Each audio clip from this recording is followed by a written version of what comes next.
De kelt is uit de loft. We hebben het over donkere dagen van Christ. We hebben het over een groene Christ en van de middag begon te regnen.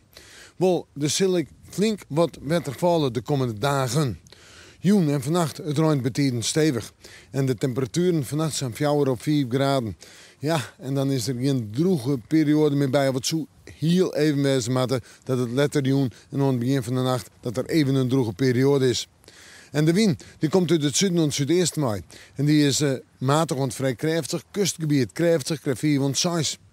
En dan, morgen eerst nog rein. Het regent me niet betiden stevig. Maar morgenmiddag wordt het overal droog in deze provincie.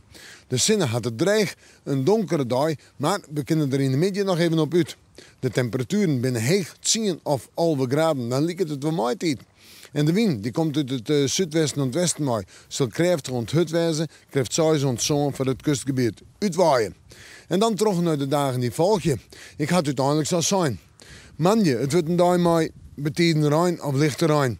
En we hebben manje een 10 graden als temperatuur. Op deze eerste Christdag betiden rein of lichte rein. Een paar buien in het watergebied misschien nog wel even zinnen. En 9 graden. 8 graden op tweede Christdag, steeds maar op wijze. En dan ik uit en terug eens even wat rein, maar ik nog wel een aantal droege perioden. Nou ja, en hoe het verder uitpakt, we moeten manje maar weer even in het waarsje.